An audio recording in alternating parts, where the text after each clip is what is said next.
First of all, I want to welcome everybody from around the world. We have over 200 participants on our first podcast, and we're extremely excited and proud about that.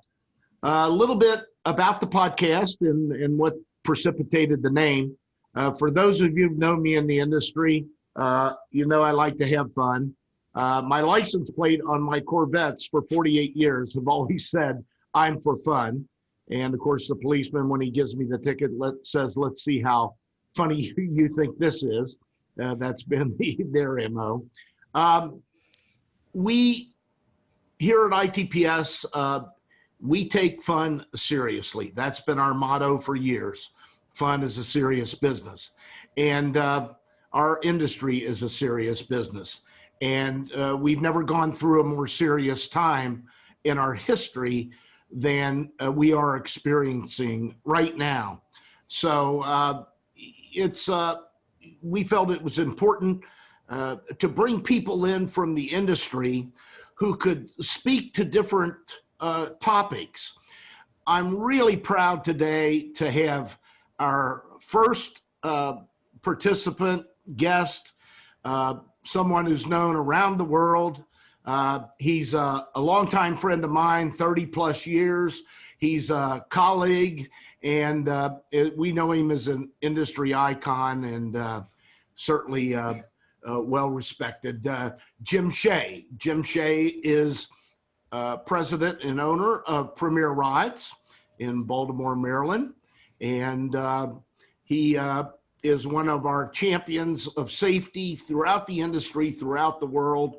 And I don't think there isn't a country that he probably hasn't traveled to talk about safety and in our industry. And now we wanted to get him in to talk a little bit about COVID. So I asked Jim to come on. I said, you know, Jim, we are, for the last 6, 7, 8 months now, we focused in the industry on the operating side of the ledger. The impact that COVID-19 has had on parks all over the world. Disastrous, as we know, catastrophic. And I've asked Jim if he'd join me today and come in and talk about the manufacturer, the supply, the vendor side of the industry, which is our co-partner in this industry. Without companies like Premier, Zamperla, all of these major ride operators and attractions, Sally, we wouldn't be able to offer the entertainment and the form of fun and family fun that we do. So I've asked Jim to come in and talk with us today and present that side of the ledger, see what the impact has been. So Jim, I'd like to welcome you and ask you to give us a little background on Premier and yourself, and then I'd like for you to get into the topics that we want to cash in on today, which is what that impact has been on the manufacturing side. I know it's been tough. Well, how are you, Dennis? And I'm honored to be here as your inaugural guest. I'm excited about your new program, and I think it's great to kind of combine the fun with the reality of the world. And I always appreciate you do push hard to make our work fun, and I think you've impacted me over decades now on making sure that I enjoy the industry as well as my work hard ethic. So play hard, work hard. Kind of gotten that from you, and it's gotten me in trouble sometimes, but you know, myself, I think most people know me pretty well. I don't want to spend a lot of time talking about myself or Premier, because I think you got a great topic, and I'm very appreciative that you not only understand that it is a partnership of the supply side of the industry and the operational side of the industry, but it's also, as you said, all the news is always focused, 99% of it is focused on the operational side, appropriately so, because that is who impacts the guests. And the operators not operating means guests aren't having fun, as you say. And, but it is a partnership. Myself, there's so many great stories in the industry of people who like a Gary story who started with, sweeping midways and running games, and then ended up leading Six Flags as a COO. There's great stories like that. I was not one of those people. I know you came up through the industry.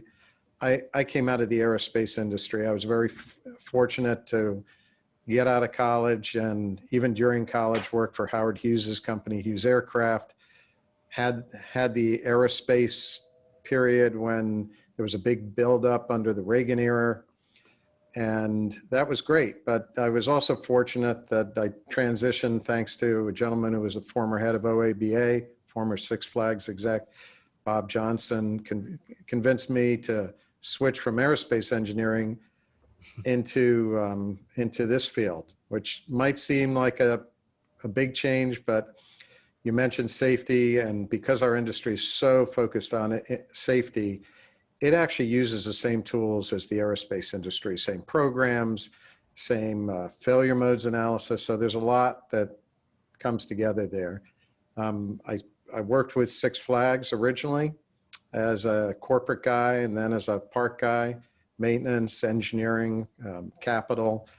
But then I transitioned to Premier Rides right after they were doing their startup. Wanted to be an entrepreneur at that time. This was Premier Rides was a great opportunity. We're now 25 years old. Wow. We focus mainly on larger attractions, custom attractions that use technology. So we're known for our launch coasters. We're presently doing dark rides that have robots in them, that you ride on the robot, that are also a roller coaster at the same time. So things like that. So we're a team-driven company that has a phenomenal team of people that work together great to produce some amazing attractions. Our most recent one just opened in the beginning of this year, West Coast Racers, and unfortunately it's closed right now, which is disappointing because it is an amazing attraction, but it's at Six Flags Magic Mountain, which is one of those parks that you see in the news that is closed right now and has been closed for 6 months. Jim, if I had said to you in January, hey Jim, we're going to be sitting here Labor Day, and Disneyland, Universal Studios, Knott's Berry Farm, Magic Mountain, and a litany of other parks aren't going to be open, what would you have said? Well, I would have said you're drinking a lot of your very fine wine that I always see you with, Dennis. It would be. I mean, the amazing thing is that IAPA had a leadership conference the week the world really came to a stop, and the leadership conference of all places was in Los Angeles, California. Yeah. California. And I've always been the optimist in this situation, and I've been wrong every time. So I was at that conference arguing with IAPA because they were talking about taking cautious steps and turning things off at an advocacy days coming up in a few weeks. I was begging them to have that because we have a big impact when we go to Congress and we talk to Congress about our industry. They were talking about the Macau show and possibly canceling that, and actually made that decision that week. But and that week we went to Disneyland as a group, right? Like a day or two after they shut the park, we went to Universal Hollywood, gracefully got invited there at the last moment by Universal, which was wonderful. A day or two after that got shut down. We were supposed to go to Six Flags Magic Mountain for a huge party at West Coast Racers. That got shut down before we even got there. We went to the Laugh Factory as a group, had the greatest time. We had a social distancing at the Laugh Factory of probably 6 inches, maybe 6 inches. If anyone's been to the Laugh Factory, they crowd everyone together. So we were sitting, a lot of the people on that event squeezed into the Laugh Factory. That closed down a few days later. So, and to think about it from a business standpoint, people then that week we're talking about where we're going to shut down, but you could still, if you looked, you could buy tickets for like Universal and Disney I remember the date, April 17th, right away. And so it Still seemed like a available. short-term thing. Yeah. But 6 months later, here we are. Well, that's a good segue, because I wanted to ask you about the last 6 months and what changes have you seen made both at Premier, throughout the industry, staffing changes, customer orders, resources, certifications, just the long range planning. Towards the end of the podcast, I want to talk a little bit about the cancellation of the IAAPA and what the impact we think will be, and short-term, long-term. But for right now, if you could just kind of give us an overview. I know you've talked to a lot of your friends, supply friends, your competitors, but friends in the industry, and it'd be great for you to give us an overview of what their pain threshold is, what their level has been, and give us the good, the bad, and the ugly. I mean, because it's all not rosy. And you are the eternal optimist. I know that. I've known that for years, and it's wonderful. So let us hear from you. Let all of our people listening in and watching know what it's like for the manufacturers and supply side.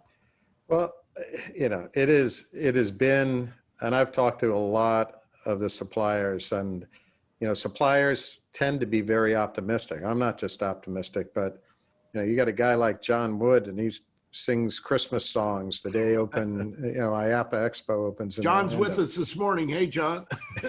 Well, I'm glad he's here. But he is the eternal optimist. But we're all optimistic.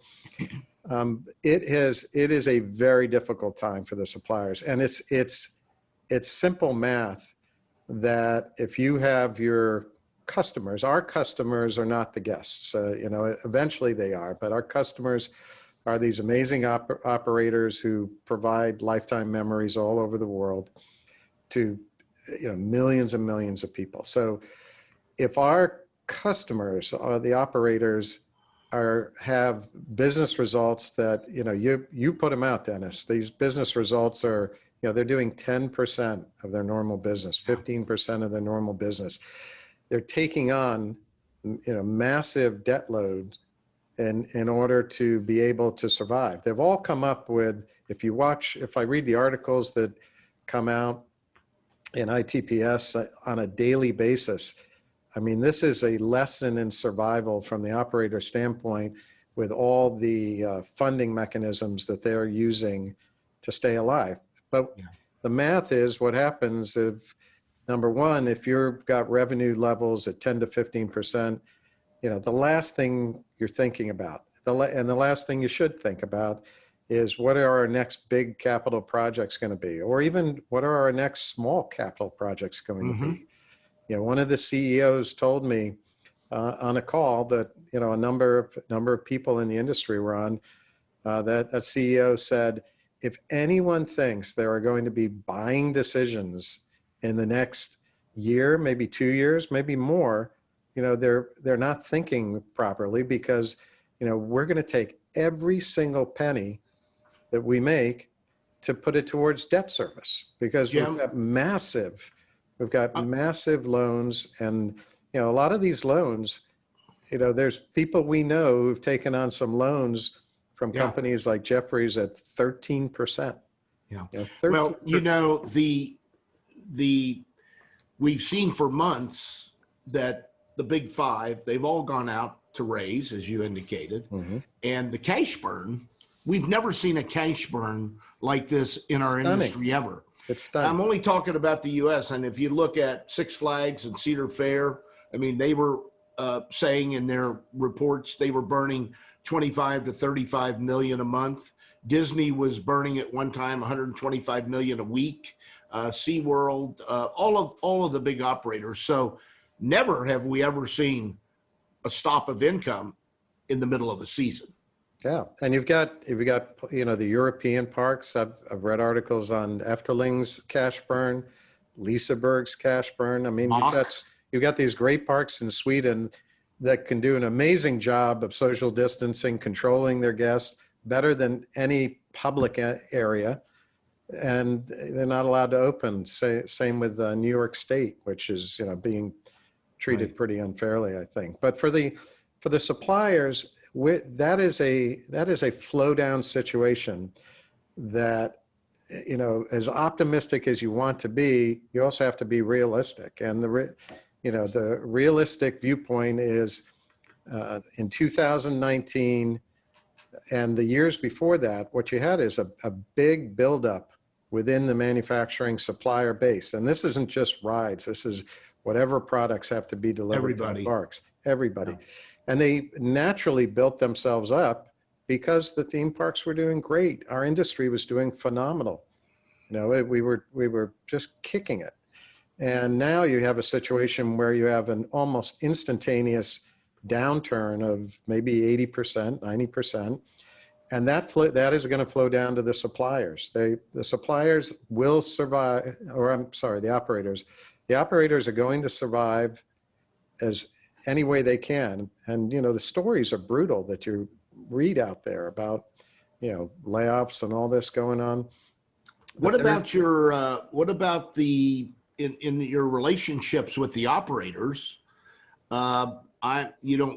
Please don't name names, but I'm sure there has been a slowdown in the payment programs and the work that you had on board. And I'm sure that's the same for everybody. Intamin, Cavu, everybody that's out there, I'm sure have to sit down with the operators and say, hey guys, we understand your position, but you understand our position. It's kind of like landlords and renters in businesses who there wasn't any business. They couldn't pay the landlord, but the landlord still had to pay the bank. Kind of give us a little bit of focus on what you've gone through with some of the operating side and what the reaction's been from them. Well, I will tell you this, the supplier side of the industry are not the landlords. We're the tenants. Okay. Okay, I Let get me it. make that clear. You know, even and with IAPA, and we can talk about IAPA later, but you know, it's the same thing. We're not the landlords of IAPA. We're the tenants of IAPA. Right. So as tenants, you know, you have a situation where you know, it's been very difficult from our standpoint, the supplier standpoint, because frankly, and I won't name names. I feel like if this was an evening show and I had some martinis from Jim Pattison lined up here, I'd probably name names. But where is that? Where is that martini right now? Yeah. But I would tell you there are stated strategies by some of the operators to slow pay, no pay, and you know those are very difficult. Those are What do you do, difficult Jim, for. when you're a designer, you're a creator, you work with the fabrication manufacturing side. I don't think you sit in Baltimore and actually build them, but you oversee all of this. And what about your supply side and resource? I'm sure this goes back down to them too. And how long does something like that last and continue based on what you're seeing right now? Well, there's a value proposition that has to be taken into consideration, and it's on the supplier side, with all your fabrication staff, with all your design staff, with your fabrication facilities. Mm-hmm. You know, the one thing that we're all focused on, all the suppliers, is if you're not shutting down for good, you want to be in a position to be ready when things come back. And there are people among us that, you know, everyone knows Dick Chance. Dick Chance walks around with a flag that says vaccine on it, because his thinking is the vaccine, when it comes, whenever it comes, whether you believe it's a month from now or you believe it's 6 months from now, when it comes, you know, there are people that believe that is going to be the trigger that brings it back. And if you want to continue in this industry, you have to have your company ready to continue. Personally, I would tell you our company has, because of my optimism, I've had to redo budgeting now. I think we did our 6th round of budgeting at our company, looking at forecasting, and we're forecasting kind of an 18-month, maybe in another month, we might look at 24 months, but right now we've done 18-month look forward on a survival plan. Is Randy still alive? Yeah, I'm very fortunate. I think Yeah. people like John Wood, they know, they know by our CFO, Randy Schmidt. And Randy goes back to the Intamin days, actually. Yeah, I remember. I'd be remiss if I say the word Intamin that, I read yesterday and your daily and Amusement Today's daily that Robert Spielding passed away. And, I think a lot of people probably on this call, I don't know if they've seen it yet, but we want to talk about one of these icons on the supply side of the industry. I got a nice note, Jim, from Patrick Spieldiner today at Intamin. I'd sent him a note of condolence because of him passing. And 92 years old, I said, I remember when I first met him 50 years ago, and I thought he was old then. So I must have been about 13 or 14. Robert was an iconic guy, and he's very fortunate that Patrick has led the company afterwards. And anyone who's honest in our industry would know that a lot of us owe our presence as suppliers, as some of the larger ride manufacturers, to Robert, Reinhold and Ali Psycho. Yeah. Those guys, a lot of companies, including Premier, kind of have roots back to Intamin, whether they're formal or not formal. Yeah. So that's something. They're your Disneyland of the supply side. They are. They are. What's the impact, Jim, been to the materials? Is it good? Is it bad? When things do get a little better, we know they will. We're resilient. Are prices going to be here, or what are you seeing from the steel and those types of resources products? Well, actually, if there was any good, and you talked about good and bad, and the few good areas to look at is that because of supply and demand, materials right now are lower.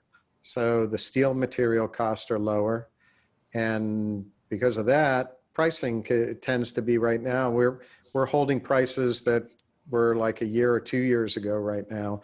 Really? So we have a project that is just going into fabrication, and because of that, the pricing on that project was actually, it was a better price, and it's specifically because, as you said, the material prices are lower. So are operators willing to, when you sit down with them, they have to keep planning and creating. We know that. We see what Universal's doing in Florida. They didn't, Tom Merriman didn't stop Beijing, and Universal kept that moving. We saw Legoland up in Goshen, New York. Well, they had to stop it. They're back at work now and getting ready. So, and we know there was a lot of new product, new ideas, creativity in the pipeline.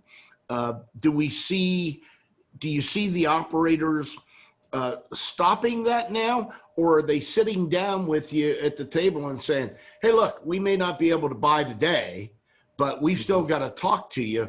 And I guess, what are they saying? And how long do you think it's going to take to repack that pipe that we saw packed from the Middle East and China for so many years, well over a decade? Well, from sitting down with the operators, I mean, they are, this is a crisis beyond anything they've dealt with, and the suppliers need to be respectful of that.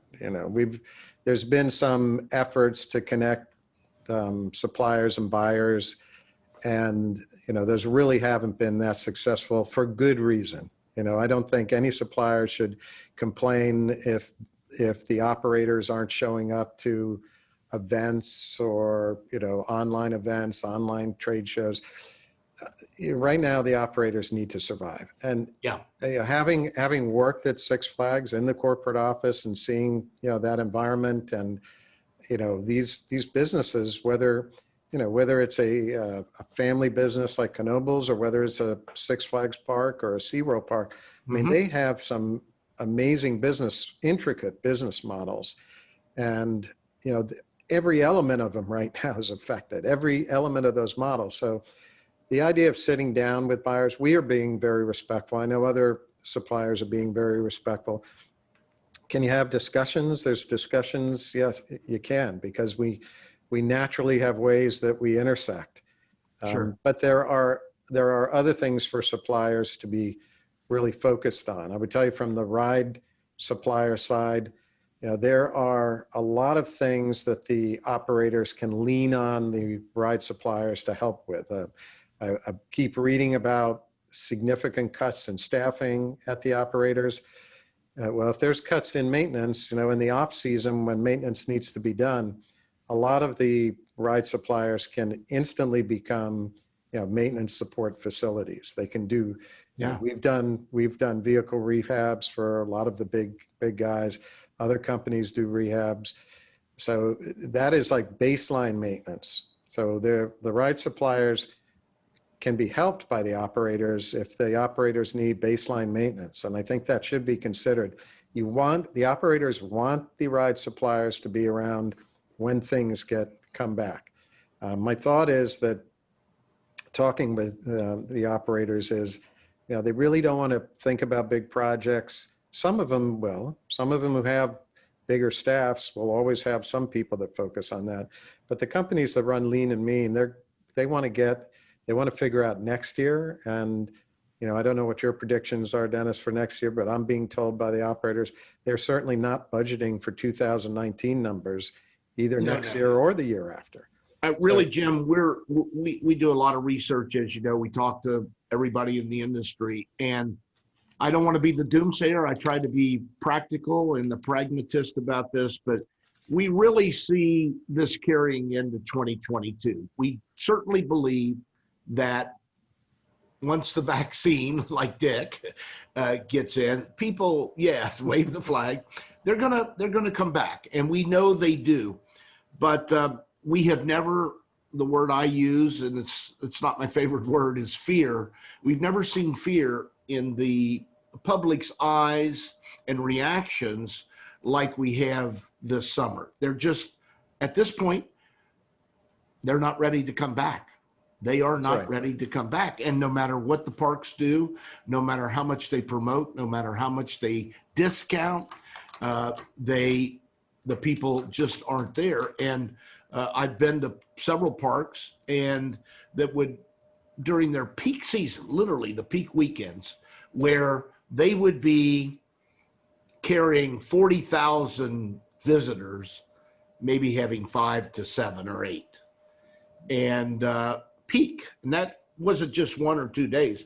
That was weekends of that. And we've had our team out canvassing and looking at other parks, and it's the same all over. So to answer your question, my thought is it'll be 2022 before we at least get the numbers back that we saw pre-19.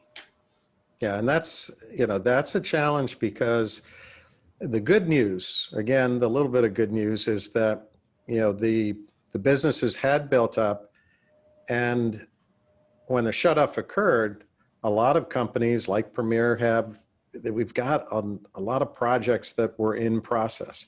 Yeah. And those projects now fall into different categories. It's no secret that, we have a big project with SeaWorld that's down in Orlando. Yeah. That project, SeaWorld made a decision that you actually backed that decision. I saw that in writing, that they made a decision not to open that attraction. So there are attractions that were going to open in 20 that will now open in 21, which obviously shifts forward capital acquisition. Then there are projects that were ongoing that have been stopped, and that reminds me of back to those Dubai, the Dubai days of 2008 to 2010, or those days when, the New Jersey Mall, which American Dream was finally opening, maybe this week or last week, starting to October 1, the rides. That was opening, that was 30 days from opening in 2009.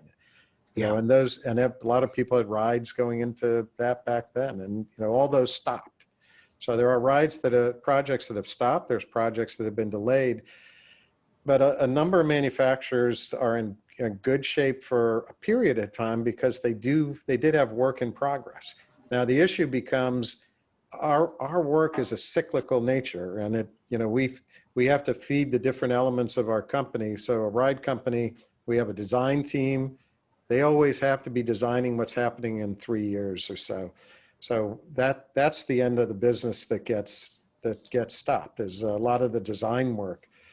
Yeah. And I can't speak for the design companies, but I know I've talked with some of them, and they've said that's been the challenge, that this is like the first time in years where they don't have an excess of work, where their challenge is, how do I handle all the work? It's now trying to get any work.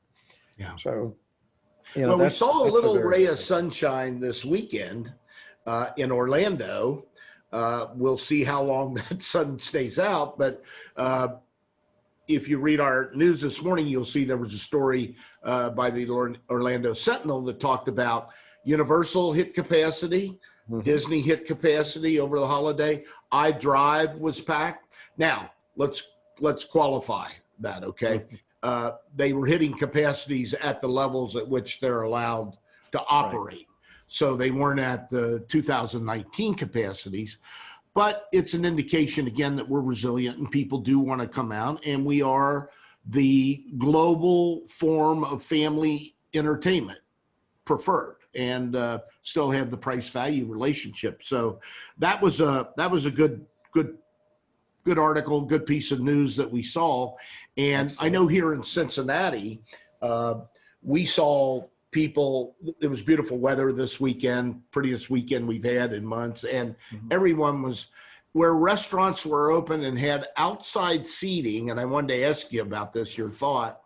Outside seating, they were full.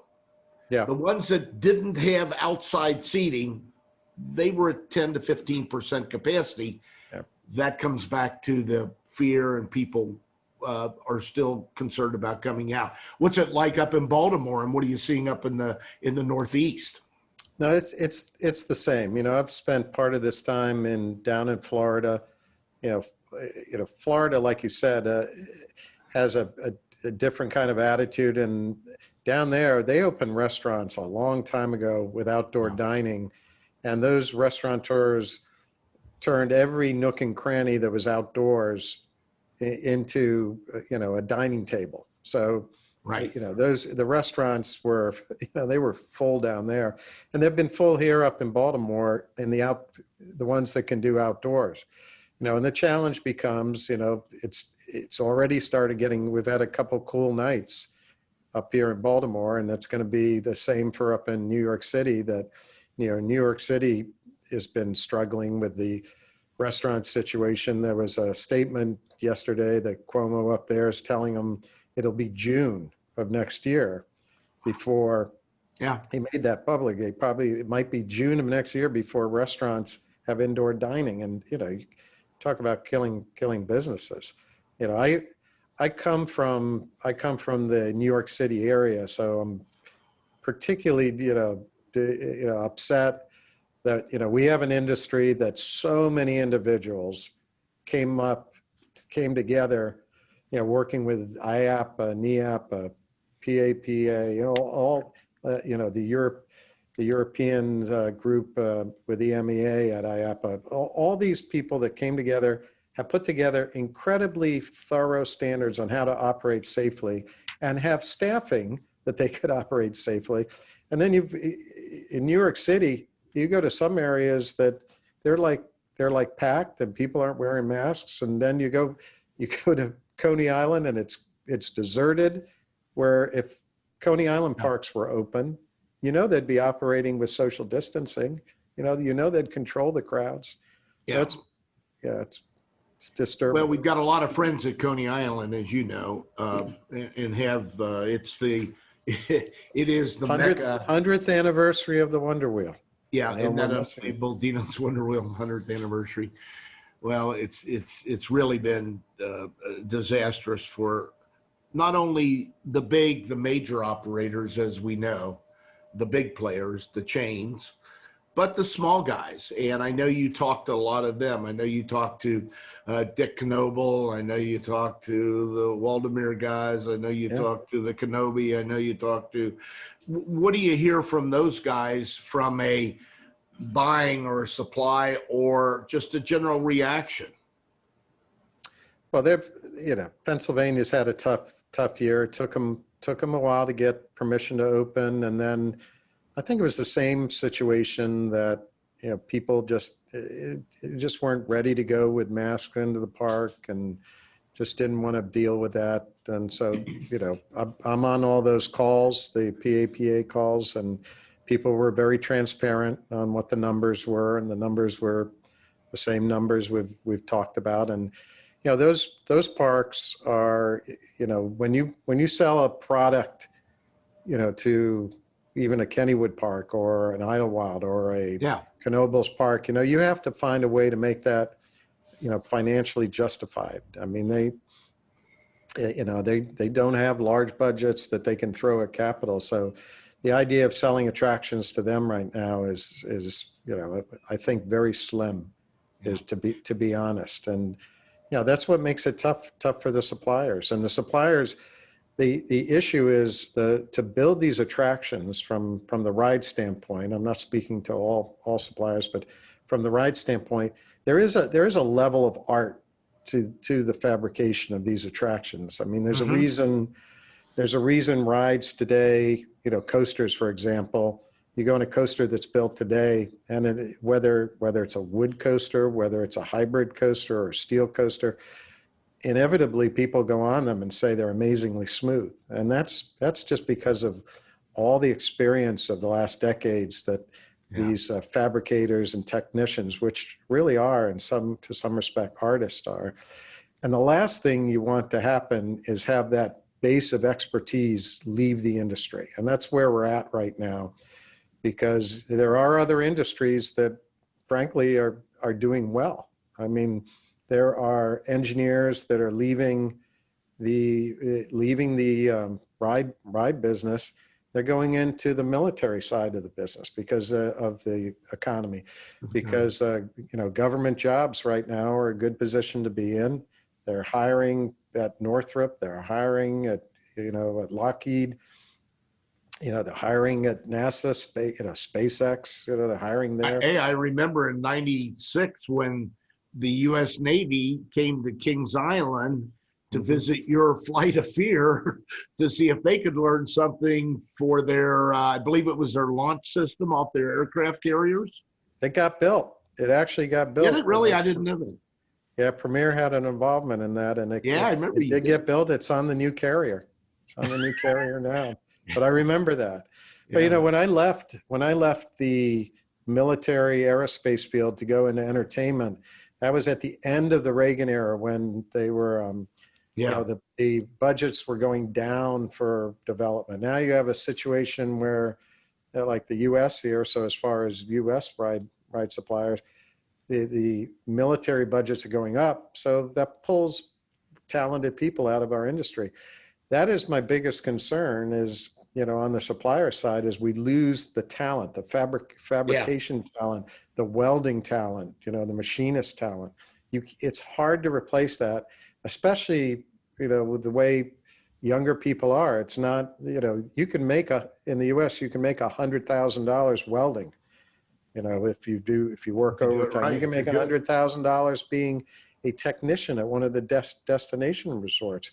But younger people go into other careers than that. So to lose people, whether they're technicians working at parks, but from my heart, I'm concerned about losing all of the Take a second, Jim, if you will, because we were reviewing our list of participants. Okay. I'm going to shoot Sarah. Turn around and look behind you.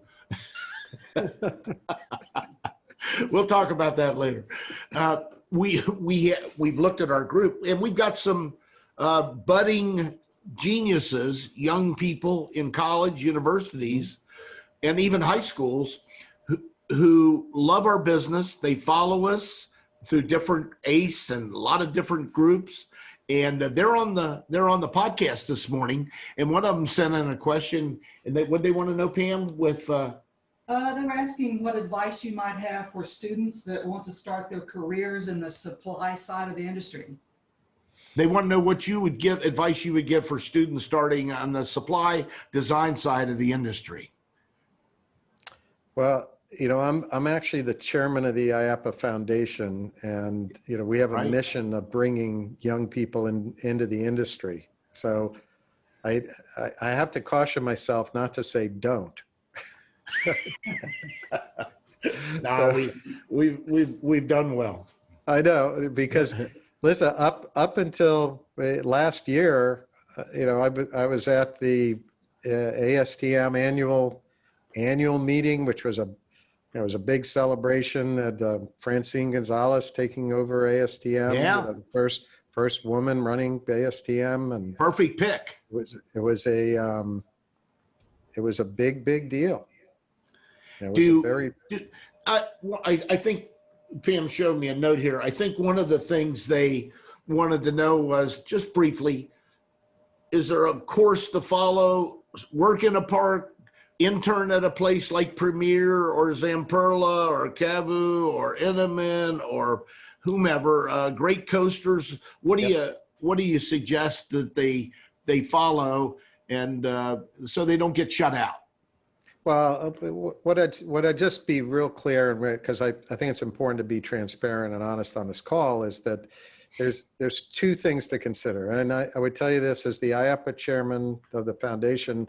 I was told on one of my last calls by a very senior member of the foundation board of directors that we need to focus more on the hundreds of thousands of people who have lost their jobs, including a lot of supplier people. Absolutely. To get those people back to their jobs. That should be our number one focus. And I agree with that. And, but we need to get those people back. That's the talent I'm worried about losing. But it's a true statement. You never forget the younger generation coming in. And then I brought up ASTM because they've done an amazing job of bringing young people into our industry, along with IAPA doing their ambassador programs and such. But if you're a younger person, you want to get into the industry, know that it's going to be tough for the next few years. You got to want to be fair. There were a lot of people that were at that ASTM meeting that had job offers. I took a picture with a half a dozen interns from Premier. We were planning on hiring some. All of them got job offers from major companies, destination resort companies. Wow. Great. The big ones. And there were a lot of other people at that ASTM meeting that had been offered jobs. All of those jobs disappeared. Every intern I know who had a job offer that was a permanent job offer and a job offer as an intern, those disappeared. Hopefully within the next year or so, those opportunities come back. If you're, I always say, if you're young, be bold. Don't worry about, rejection. Don't worry about trying something that doesn't work. So you should try and become an intern. Well, we have to fill the bench. It's like the NBA, the NFL. You gotta have the main bench filled back up, but there is it's always important to have the backups come up. And that's right. So, I don't know who's going to be doing interns. I'll be honest. We stopped our internship program for this semester. Yeah. A lot of people have, I've heard. Yeah. A lot of people have.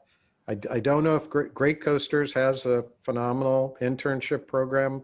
I'm not sure if Claire's We stopped doing it. ours here, Jim, for at least 6 months, maybe a year. Yeah. But that's one of the things you can go to ASTM meetings if you want to get into the supply side. All the suppliers are there. They're Oop, lost Jim there for a second. You froze up on me, Jim.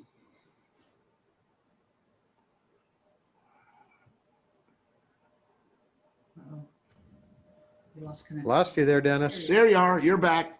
Lost you there. There you are. But you can go to the ASTM meeting. I always encourage people to go wherever in the world you are, go to the IAPA events, be an ambassador for IAPA. The ambassador programs have resulted in a lot of people getting into this industry because they meet the movers and shakers, and they meet them in an environment where everyone's friendly and likes to hear about, people's desires for the future. So those are a couple of things. From a course load standpoint, I always tell students, be very general in what you take. Don't, be well-rounded. Don't, there are some positions for that finite element engineer who just wants to sit in front of a computer and design the strength of a weld.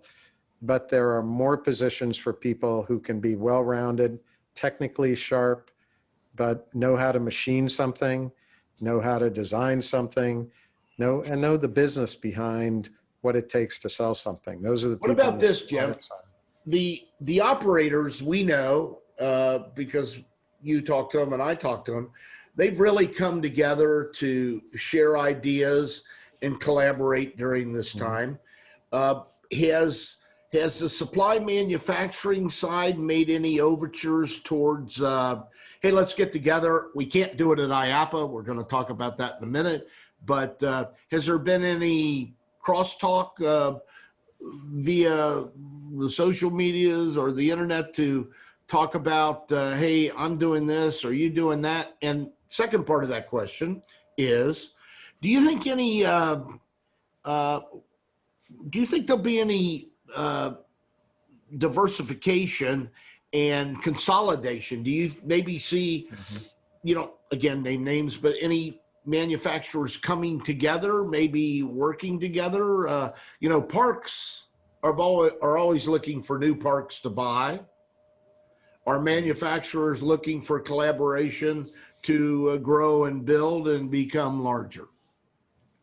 Well, on the first part of your question, I'd say, interestingly, this environment has created probably more communication between the manufacturers than I've seen in the last, maybe 5 years, 10 years. Wow. I mean, there is a lot of communication going on, and there are opportunities that are coming out of this. And I give an example, where the suppliers are kind of all looking out for themselves. I give a simple example from my standpoint. I got a call from a theme park group that said, hey, we can't travel to Canada. And, do you have people up in Canada? We need inspectors. We normally inspect our own stuff, but we need inspectors. And I knew a IAPA member group that was up in Canada that does inspections. So got them connected. They were so grateful because they do a lot of the shows and the traveling shows, and the traveling shows. I think I may know that company. So you might know the company. And so, that's an example where it works. We're helping out on doing some work for example, if you have a European supplier who sent a ride over here, and maybe they can't get over here, or maybe it's vice versa, we can't get over there. Yeah. We're helping, we're offering our services and helping provide a support element for normally a competitor. And then there are operators we have people in China, for example. So we've had discussions with operators who said, maybe you can do that sort of, supplier rep for that environment. And we might be helping a competitor, but the manufacturer. And hopefully that'll continue now on for beyond COVID-19 and into the future. That's good karma, and that'll come back to you. I got another question. We're getting a little close to the time, and Pam said we just had a lot of questions come in. But before we get to the questions, here comes how come you get something to eat? Well, it's funny. We put this second poster she put up. There's a different. The first one had all the well-known actors and actresses, but this one actually seems to show the real star of the roller coaster movie, which was Dennis Speigel. That was a long time ago in a place far away. Now, That was it's interesting. 1977. On one of the podcasts, I'm going to tell the story, and I want you to come back in on that because you will enjoy it. Well, what was interesting, Dennis, is we put the poster up in our office, and somebody said, one of the engineers came up to me and said, "Is that Trump?" Looking at your picture. They thought it was Trump like a few years ago or something. I hope he's on furlough.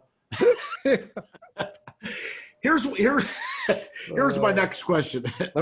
Dennis, real quickly, you asked one question about is there consolidation stuff? Yeah. There's a lot of discussions. There's a lot of discussions going on. That'll be interesting. There are. I mean, you've covered, there's already been some mergers going on. You saw the Pixel story that came out.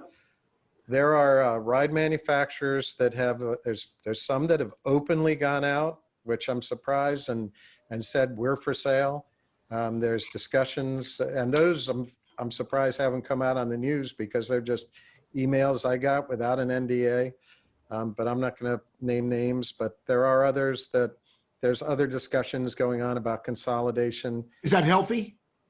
I think it's very healthy. I think it's healthy because, you know, every manufacturer has things that they are specialists in, things that are good in, and maybe other things they're not great in, but some other person might have that aspect of the business. So if we're going to survive, we got to figure out ways we work together. Yeah, it's a new era, new time, and as I said in one of my articles, we're certainly looking at opportunities. I'll tell you that. Good.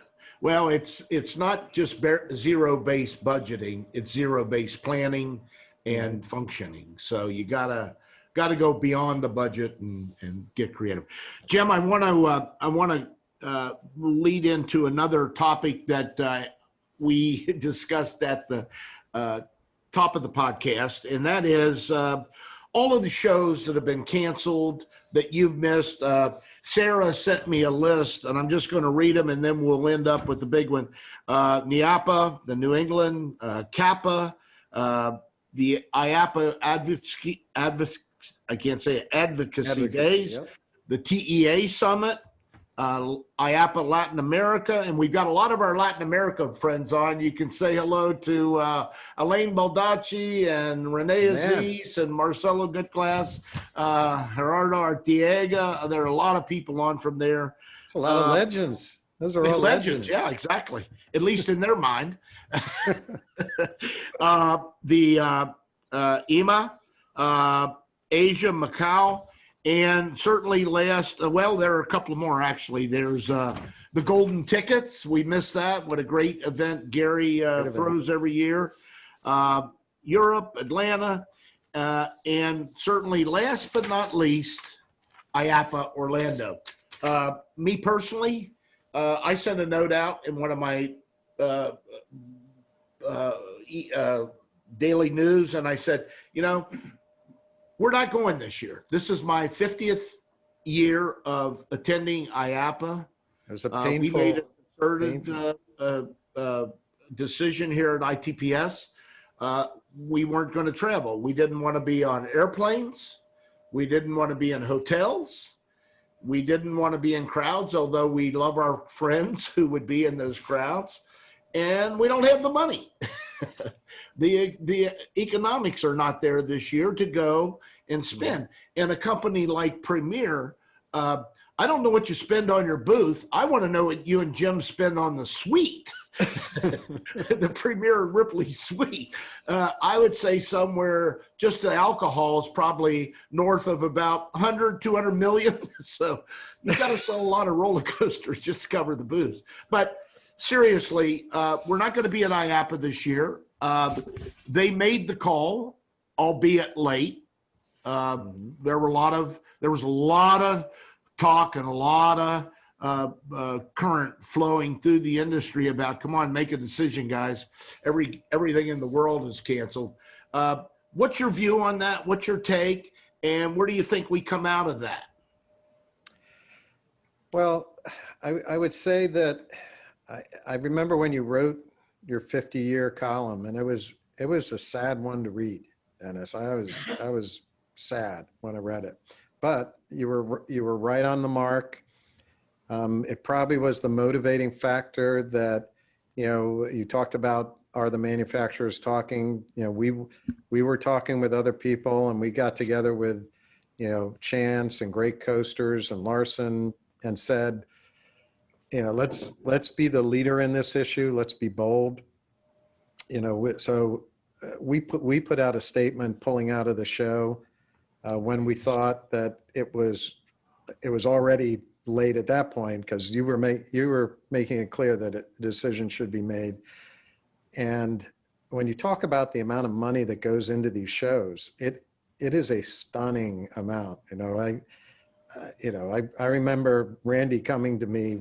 This was a few years ago, showing me a $250,000 bill for the expo, with all the different Doesn't elements. shock me a bit.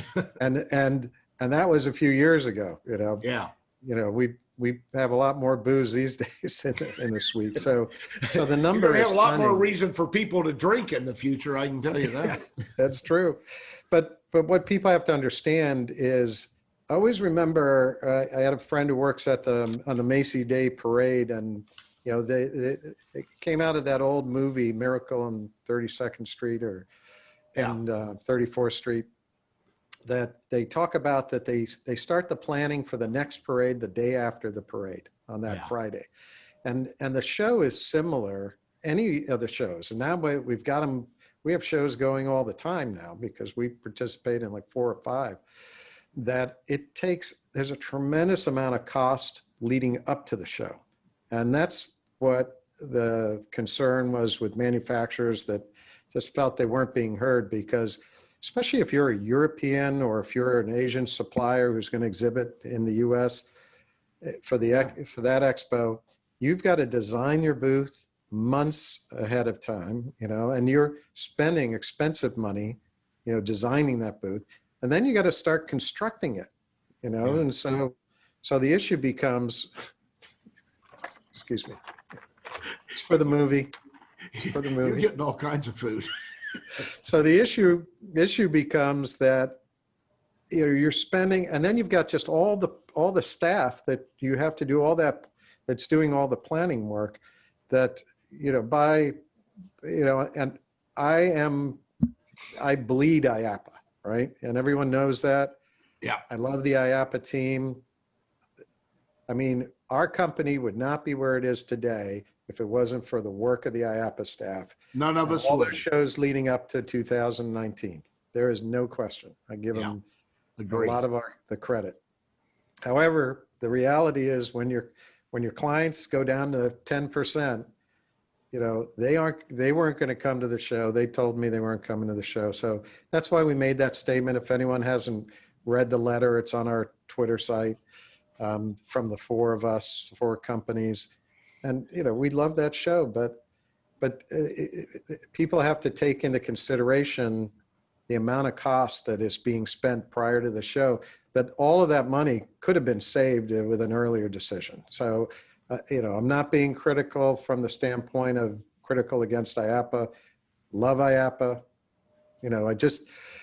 As I said before, we're not the big guys in that organization. The suppliers, I don't think, the average person knows, the suppliers probably fund, I don't know the number, 80%, 90%. It's up around 80%. Yes. So 80% of the funds that actually are the operating funds of IAPA come from suppliers, but out of respect for it, it is an operators association, and it was established that way.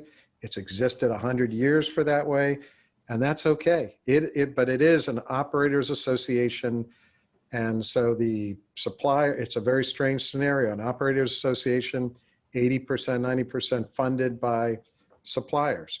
Jim, I've always suppliers said, get a very small voice. I've always said, and the board of directors was tired of me saying it for years, but this is what I learned when I went back on the board some 40 years ago, that we are an association of members serving members. Yep. Members serving members. And we should never lose sight of that. The backbone of our industry has always been the small parks, the small attractions that make up the majority of our association. And like you, I bleed IAPA too. Hard to believe I was chairman a few years ago. It's, you know, you're right. It's sad to not be there for my 50th is sad. I wanted to be there and carry the banner really high and have fun with you guys and all my friends that I love seeing every year. But it was the right decision, a little late, but the right decision. Now we just have to look at the future and all of these other shows and things. Were these technical shows, the virtual shows, did they work? Were they good? You were a participant in that. It's something that needs to be evaluated, and I'm sure the team is. I'm sure they're looking at that. Well, the concept of having it and the fact that they pivoted so quickly to have it, you know, the ITPS staff should get a lot of credit. Yeah, absolutely. It's well, these calls, you saw how our call broke off suddenly. I mean, the technical issues on these events can create a very difficult environment. So Jim, let me do this. I'm going to stop you there and me. I'm going to ask Pam, do we have time for one or two questions? Well, we're at time. We're a couple minutes What over, are the but, questions? Okay. Jim, do you think that suppliers will be able to survive solely in the themed entertainment industry during the pandemic? Or do you think that some manufacturers are going to reallocate resources to enter other industry markets, diversify into other industry markets?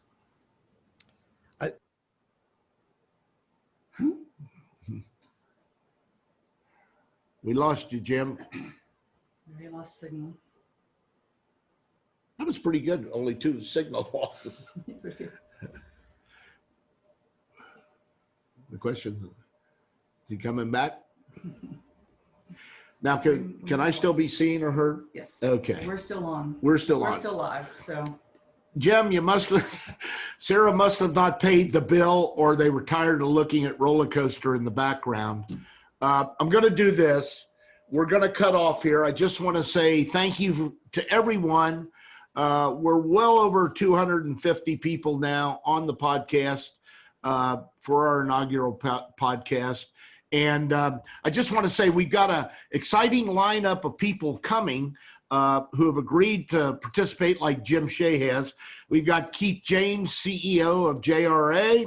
We got Renee Aziz, president and owner of Grupo Divertido. We've got Rick Hunter, chairman and CEO of ProSlide Technology. Jane Cooper, president and CEO of Hirsch and Family Entertainment. Elaine Baldacci, president and owner of Wet and Wild Brazil, and about 5 or 6 more that I won't put out there now, but will be. Hopefully you enjoyed it. Hopefully you were stimulated and got some answers. We will put out information on the podcast here shortly. And I just want to say, I think Jim's coming back on. I see his name. There he is. He's back. I was just kind of wrapping it up, Jim, because I didn't know if Sarah paid the bill. I don't know. But I was just thanking everybody. I gave the list of the next 7, 8 participants who are going to sit in Great your list. chair. Great list. And I want to thank you, Jim, so much for being the inaugural guest on the I'm4FUN podcast. Great job. Very honored, Dennis. Yeah, and let me just say to everybody out there, you know, I always say this at the end of my speeches wherever I am in the world, that we work in a great industry. We don't put smoke in the airs. We don't pollute the rivers.